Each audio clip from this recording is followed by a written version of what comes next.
Hello students, welcome to OLE. Today we will start the second method of national income. Now under second method we have income method. Income method का base जैसे word सुन के ही लग रहा है income. हर एक इंसान की income को लेकर अगर मैं कैलकुलेशन करता हूँ या लेट्स से we derive national income on the basis of income earned, then right now we are talking about income method under national income. पहला वाला मेथड था हमारा प्रोडक्ट मेथड. प्रोडक्ट मेथड में गुड्स एंड सर्विसेज प्रोड्यूस्ड के बारे में बात हो रही थी. यहाँ पर जो बात हो रही है वो हो रहा है कि इंसान कितना अर्न कर रहा है इन दैट पर्टिकुलर पीरियड. तो अभी इनकम मेथड का बेस हम लोगों ने ये पता किया. Next we have the items. Again I am again repeating it. Words, technical points या लेट्स से कीवर्ड्स, इनको याद रखिएगा because while calculating national income these keywords will help you to let's say bifurcate the items कि अगर दो method एक साथ आ रहे हैं तो कौन से मेथड के अंदर कौन सा आइटम आएगा ये आपको कैसे पता चलेगा. If and only if you remember these keywords. तो पहला method product method, second is the income method. And income method में पहला स्टेप है हमारा कि हम लोग ओवरऑल सारे जो नेशन के जो इनकम है उनके पॉइंट को हम लोग बाइफरकेट कर देंगे, डिफरेंशिएट कर देंगे under three heads: compensation of employees, operating surplus and mixed income. Compensation of employees समझ में ही आ रहा है. एम्प्लॉइज मतलब हम लोग जहां जाके काम करते हैं, we the employees, and under whom we are working are the employers. Compensation of employees मतलब हम लोगों को जो जो मिलता है. तो हम लोगों को क्या मिलता है? हम लोगों को पहला मिलता है सैलरी एंड वेजेस. पूरे महीने काम करने के बाद जो सैलरी या वेजेस मिलता है इन कैश या इन बैंक अकाउंट वो एड अप होगा. Payment in kind. Payment in kind में अगर किसी भी तरीके का कोई अलाउंसेस या कोई गिफ्ट कूपन मिला है, ठीक, हो सकता है आपके ऑफिस में कैंटीन नहीं है तो आपको एक फूड कूपन मिल गया है that is worth of let's say 1000 rupees. सो वो क्या है? वो है आपका पेमेंट इन काइंड कि भाई हमारे यहाँ टिफिन सर्विसेज ऐसे नहीं है, आप ये 1000 रुपीज का एक कूपन ले लो और इसको कहीं भी आप यूज कर सकते हो. So that is payment in kind. तो पेमेंट इन काइंड भी आपका अलाउंसेस है तो वो भी एड अप होगा. Next comes employer's contribution. Employer's contribution का मतलब है टू द सोशल स्कीम्स. कोई सोशल स्कीम है जहां पे employer on the behalf of employee is paying, ठीक. तो अगर ऐसा होता है तो वो सारी चीजें भी एड ऑन होंगी. और last, pension of the service contract. ये पेंशन आफ्टर वर्क नहीं है, मतलब आफ्टर अटेनिंग 60 ये वाला पेंशन वो नहीं है, ये अलग है. ये सर्विस कॉन्ट्रैक्ट में भी रहकर कुछ अमाउंट मिलता है as a pension beforehand. वो मेंशन होता है, वो बहुत रेयर केसेस होता है, तो वही पेंशन ऐड होगा. डोंट गेट कंफ्यूज कि मैंने यहाँ पे पेंशन लिखा है तो इसका मतलब पेंशन ऐड होंगे. नहीं, pensions are excluded from national income. Pensions कभी भी इंक्लूड नहीं होते. ये पेंशन इसलिए मैंने लिखा है पेंशंस ऑफ सर्विस कॉन्ट्रैक्ट. जब आप सर्विस में है, जब आप काम कर रहे हैं, उस टाइम कुछ अमाउंट अंडर पेंशन मिलता है जहां जहां वो की एज पर द कॉन्ट्रैक्ट है, that amount will be included. तो ये चार चीजें आती हैं आपके कंपनसेशन ऑफ एम्प्लॉइज में. Next comes your operating surplus. Operating surplus is related to the business. Compensation of employees is related to employees, where we have wages and salaries, payment in kind, employers contribution. ये सब हमारे part में था, हम लोग जहां नौकरी करते हैं, ये नौकरी करने वाले लोगों के लिए था. Operating surplus is related to business. Business में क्या है? रेंट आता है, इंटरेस्ट आता है, प्रॉफिट आता है, ठीक. तो rent, interest, profit, these three. So in business we have three: rent, interest, profit. अब अगर देखा जाए तो रेंट किसको मिलता है? ऑब्वियसली लैंड यूज करने पे जो हम लोग पेमेंट करते हैं that will come under rent. Interest is the return of capital and profit is the return for the working of the entrepreneur। तो ये सारी चीजें आपके बिजनेस से रिलेटेड है, रेंट मिला, इंटरेस्ट मिला एंड आपका profit. Now we have profit.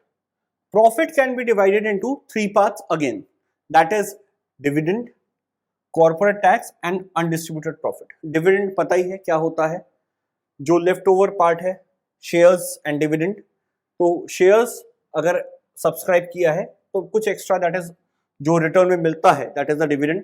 Corporate tax again a tax related to the corporate houses and undistributed profit जो कि बच गया है, left over profit after let's say meeting out the cost, so that is undistributed profit. ये तीनों भी profit का part होंगे। मतलब कभी कभी किसी क्वेश्चन में हो सकता है आपको सिर्फ डिविडेंड दे दिया हो, तो आपको याद होना चाहिए कि dividend will come under profit head and this will come under operating surplus. तो जब आप क्वेश्चन यहां पे लगा रहे हैं तो आपको ये याद होना चाहिए कि कौन सा कंपनसेशन ऑफ एम्प्लॉइज का पार्ट है, कौन सा ऑपरेटिंग सरप्लस का पार्ट है। Last comes the mixed income. Now mixed income is that income where we can't differentiate whether the person is working as an employee or he himself is an employer. Suppose I have my own shop and there I am working as a manager. So right now when I am managing my shop, I am getting a salary from that same shop and at the end I am earning profit. So the same business is giving me a salary as well as a profit. So this time it is mixed. एक ही business से मुझे salary भी मिल रही है और मुझे profit भी earn हो रहा है, सो दैट इज मिक्स्ड। दोनों चीजें एक ही बिजनेस में आ रही है, तो एक साथ जो मिल रहा है वो है मिक्स्ड। ना समझ में आ रहा है कि मैं एज अ बॉस वहां काम कर रहा हूं या एज एन एम्प्लॉय वहां पे काम कर रहा हूं, तो इसीलिए इसको मिक्स्ड इनकम कहा जाता है। तो इन तीनों को जब हम लोग एड ऑन करेंगे, ठीक, वहां पे हमें मिलेगा एनडीपी एट एफसी। एफसी क्यों? क्योंकि यहां पे इंसान के बारे में बात हो रही है, इंसान की इनकम के ऊपर बारे में बात हो रही है। तो इनकम के, इंसान की इनकम के बारे में जब बात होती है, सो that is factor cost only. So the factor cost is related to the income of the factor services and here we are actually adding the work। लोगों का जितना काम है वो एड ऑन करने पर उनको रिटर्न में कितना मिला, ऑब्वियसली वो हमारा फैक्टर कॉस्ट में आएगा। मार्केट प्राइस ये क्यों नहीं है? मार्केट प्राइस इसलिए नहीं है क्योंकि ये इनकम के साथ है। ये गुड्स एंड सर्विसेज होता तो ये मार्केट प्राइस होता, लेकिन because it's related to the income of the people, or let's say employee or employer, we have operating surplus also, so we can't say that the income is expressed in terms of market price, that's not possible। so yahan pe jo cheeze ho rahi hain wo factor cost hi hoga। secondly ye NDP है, that is net। ठीक, net क्यों है? क्योंकि again it is related to the income. यहां पे goods and services की बात नहीं आ रही, तो गुड्स एंड सर्विसेज की बात नहीं आ रही, इसका मतलब ही है ये नेट है। ठीक, तो यहां पे डेप्रिसिएशन वाला पॉइंट हट गया, स्टेप हट गया। दूसरा जो नेट इनडायरेक्ट टैक्स है, जो मार्केट प्राइस से हम लोग फैक्टर कॉस्ट करते थे, वो वाला स्टेप हट गया। तो डायरेक्टली क्या बचा? डायरेक्टली बचा इन तीनों को ऐड करने पे मुझे मिलेगा NDP at FC. NDP at FC को मुझे सिर्फ और सिर्फ NFIA ऐड करना है और डायरेक्टली मुझे NNP at FC मिल जाएगा। So you can say that this is one of the shortest method under national income. ये शॉर्टेस्ट मेथड है जहां हम लोग को नेशनल इनकम मिल जाता है, लेकिन जो टफ पार्ट है वो है ये देखना कि कौन सा रेंट है, कौन सा इंटरेस्ट है। कहीं इंटरेस्ट दे रहे हैं या ले रहे हैं, क्या रेंट हम लोग ले रहे हैं या दे रहे हैं? अगर ले रहे हैं दैट इज आवर इनकम, लेकिन अगर दे रहे हैं दैट इज आवर एक्सपेंडिचर, तो वो एक्सक्लूड करना पड़ेगा। तो ये सारे थोड़े से टेक्निकल पॉइंट्स हैं जो हम लोग अब इसके न्यूमेरिकल्स में कवर करेंगे, ठीक। So the next part will be the numerical part. So students, we have the first question.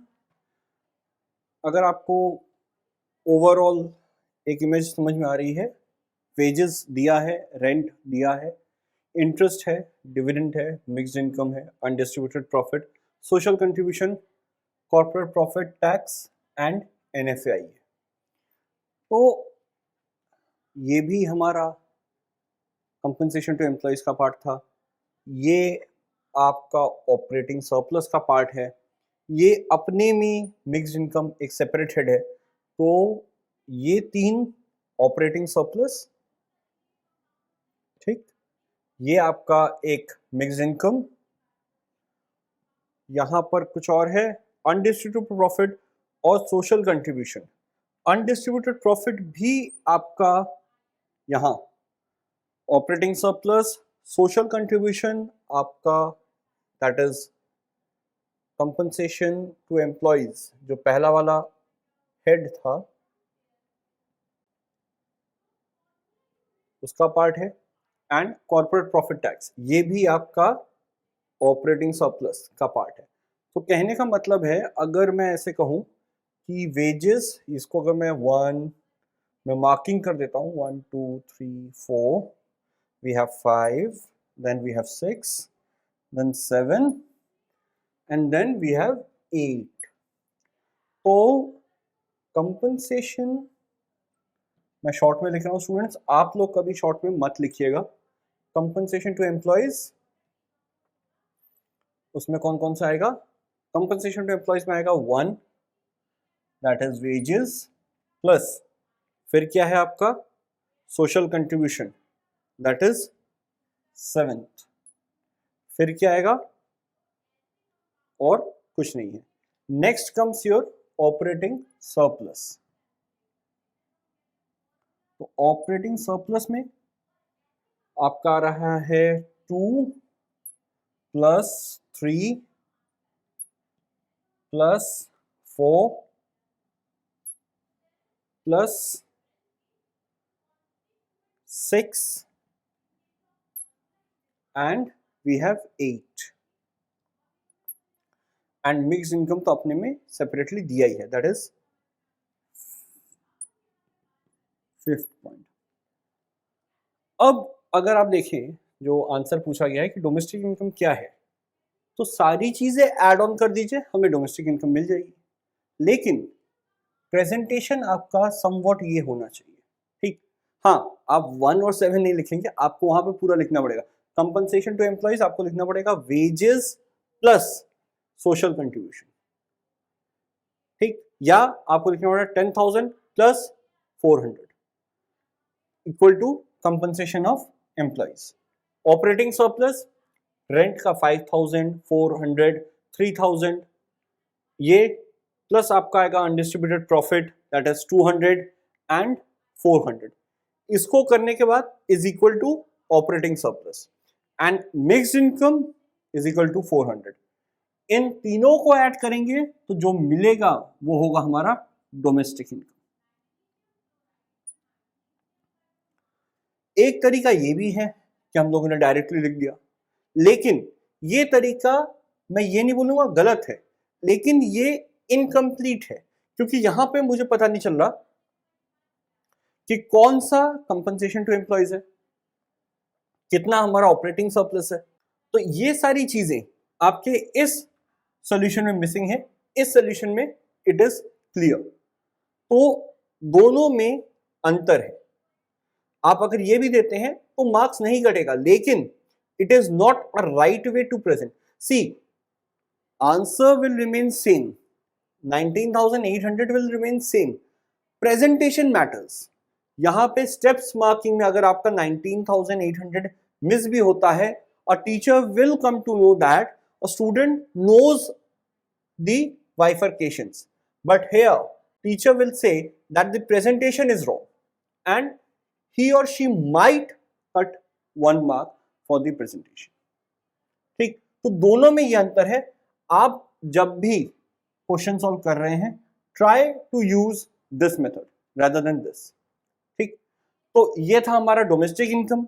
अब डोमेस्टिक इनकम में क्या करना है, नेशनल इनकम निकालने के लिए NFIA ऐड कर देना है। NFIA में जैसे ही ऐड करता हूं मुझे क्या मिल जाएगा, आपका national income.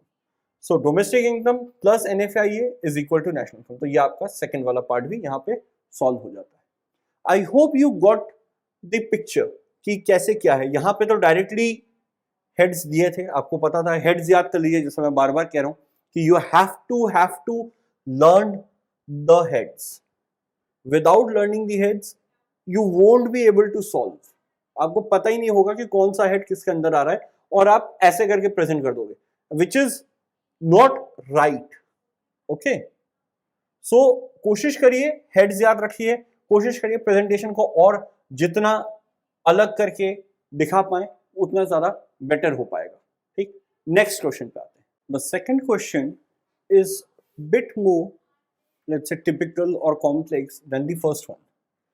Here also we have things, but यहाँ पे थोड़ा अलग और let's say थोड़ा ज़्यादा हम लोग फाइंड आउट करने की कोशिश करेंगे डिफरेंट आइटम्स। जैसे पहले वाले में हम लोग डायरेक्टली नेशनल इनकम पे आ रहे थे, यहाँ पे हम लोग नेट डोमेस्टिक इनकम निकालेंगे, फिर ग्रॉस डोमेस्टिक इनकम निकालेंगे, फिर नेट नेशनल इनकम निकालेंगे, और फिर वहाँ से हम लोग market price, net national product को मार्केट प्राइस में टर्म्स करेंगे। याद रखिएगा कि इनकम मेथड हमेशा फैक्टर कॉस्ट पे आता है। So factor cost to market price भी एक स्टेप आगे जाया जा सकता है। So we have indirect taxes, then we have subsidies, then we have depreciation, we have mixed income, we have operating surplus, we have NFIA है, compensation of employees. ये हैं हमारे जो आर्टिकल्स जिनको हमें यूज करना है ये तीनों चीजों को पता करने के लिए। पहला है हमारा net domestic income. Net domestic income, domestic income है, कहने का मतलब है इनकम मेथड का बेसिक स्टेप। बेसिक स्टेप में क्या आता है, बेसिक स्टेप में आता है हमारा compensation of employees, operating surplus और मिक्स्ड इनकम। इन तीनों को अगर हमने ऐड कर दिया हमें क्या मिलेगा, net domestic income.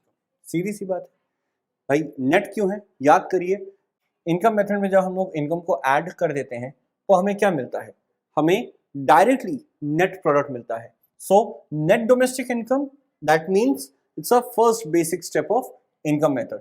So adding compensation of employees, operating surplus and mixed income, we will get net domestic income, that is this one। ठीक, अब नेट से ग्रॉस आना है। अगर ग्रॉस से नेट आते हैं तो we deduct depreciation. Again I am writing here, from gross to net we deduct depreciation या वी सबट्रैक्ट डेप्रिसिएशन, जो भी आप कह लीजिए। लेकिन यहाँ पे क्या है, यहाँ पे नेट ऑलरेडी है और हमें ग्रॉस पे आना है। नेट है, हमें ग्रॉस पे आना है, तो इसका उल्टा करना है, दैट इज रिवर्स। तो अब हम लोगों को डेप्रिसिएशन ढूंढना है। हियर वी हैव डेप्रिसिएशन है और हमें उल्टा जाना है, इसका मतलब ऐड ऑन करना है। तो GDI निकालने के लिए हम लोग इसमें ऐड कर देंगे 1700 रुपए। तो ये वाला पार्ट हमारा कंप्लीट हो जाएगा। नेट डोमेस्टिक इनकम जिसमें बेसिक 3 हेड्स थे, वो तीनों हेड्स डायरेक्टली दिए हैं, we have added. Next gross के लिए हमें डेप्रिसिएशन, क्योंकि नेट से ग्रॉस जाना है, ग्रॉस से नेट होता तो माइनस कर देते, लेकिन यहाँ पे नेट तो ऑलरेडी हमारे पास है, and we have to find the gross one, so we have to add it. तो ऐड करके हम लोगों को क्या मिला, GDI। NDI से GDI किया, 1700 रुपए ऐड कर दिए, हमें जो अमाउंट मिला दैट इज आर GDI। अब बात आती है, GDI मिल गया, next comes your net national income. National income या नेशनल प्रोडक्ट जो भी कह लीजिए, वो NNP at FC से रिलेटेड है, मतलब फिर से हमें यहाँ पे नेट की जरूरत पड़ेगी। अब we have both values 62,000 and 63,700। This one is net, this one is gross. क्योंकि national income is related to net, we will pick up this one. ठीक, ये हमारा नेट है तो हम लोग यही लेंगे, इसीलिए ये 62,000 गया है। और क्या है नेट नेशनल इनकम, तो नेट नेशनल इनकम अब मुझे नेशनल बनाना है, ये क्या है, ये हमारा ग्रॉस था। ठीक, और डोमेस्टिक है, नेट ग्रॉस डोमेस्टिक, तो डोमेस्टिक से जब नेशनल पे आ जाना है तो हमें याद होना चाहिए कि जब डोमेस्टिक से नेशनल टर्म पे आना है तो क्या करना है, प्लस NFIA। तो प्लस NFIA, यहां क्या है, NFIA तो है लेकिन ये माइनस है, इसका मतलब है ये कहीं ना कहीं नेट NFIA है, मतलब net income from abroad and net income to abroad जब माइनस कर दिया गया हो तब जो फाइनल अमाउंट निकलता है वो कहीं ना कहीं यहाँ पे नेगेटिव आ गया है, मतलब हम लोग 300 रुपए ज्यादा बाहर भेज रहे हैं। ठीक, नेगेटिव का मतलब यही होता है। तो अगर नेगेटिव है तो ऑब्वियसली साइन प्लस की जगह अपने आप plus into negative is negative only, तो वो नेगेटिव इंपैक्ट दे देगा और वो डिडक्ट हो जाएगा 62,000 से 300 और हमें मिलेगा 61,700। स्टूडेंट्स ऐड होता है, इसका मतलब ये नहीं है कि आप जबरदस्ती ऐड ऑन कर देंगे और ये माइनस साइन इग्नोर कर देंगे, नहीं, अगर माइनस साइन है तो माइनस साइन के साथ चलेंगे। ठीक, ऐसा नहीं होगा कि माइनस साइन को इग्नोर कर दिया और 300 ऐड ऑन कर दिया, नहीं, अगर माइनस साइन है तो उसका रीजन क्या है, you should know the logic behind that negative sign. That negative sign mean that we are paying extra और let's say our money is going out of the country. ठीक, हमारे country से रुपया बाहर जा रहा है, इस वजह से 300 रुपए है। अगर आता एक्स्ट्रा आता तो वो पॉजिटिव में रहता, तो यहाँ पे 300 नेगेटिव है, तो इसीलिए वो नेगेटिव साइन के साथ ही मुझे चलना है। And 62,000 minus 300 that is 61,700 is the net national income. अब लास्ट में हमें क्या चाहिए, लास्ट में हमें चाहिए net national product at market price. Important क्या है, मार्केट प्राइस हमारा इंपॉर्टेंट है। अब यहां पे हमें नेशनल इनकम मिल चुका है, अब यहां से मुझे मार्केट प्राइस पे जाना है। तो याद करिए जब हम लोग फैक्टर कॉस्ट से मार्केट प्राइस पे आते हैं तो नेट इनडायरेक्ट टैक्सेस करते हैं, तो यहां पे हम लोगों ने पता किया यहाँ पे नेट इनडायरेक्ट टैक्सेस तो नहीं, लेकिन ये दो चीजें दी हैं, इनडायरेक्ट टैक्सेस एंड सब्सिडीज। फिर वही चीज यहाँ पे दोनों चीजें अलग करके दी हैं, हमें इसका समेशन निकालना है, that is 9,000 minus 1,800 is net indirect taxes. तो इसी चीज को हम लोगों ने यहाँ पे प्लेस कर लिया और जो रिजल्ट मिला that is our 68,900। So this is your NNP at MP। हम लोगों ने उसी चीज को फैक्टर कॉस्ट में था, उस चीज को कन्वर्ट करके हम लोगों ने मार्केट प्राइस कर दिया and this is our net national product at market price. तो ये था आपका ओवरऑल इनकम मेथड। ज्यादातर ऐसे ही क्वेश्चंस इनकम मेथड के होते हैं।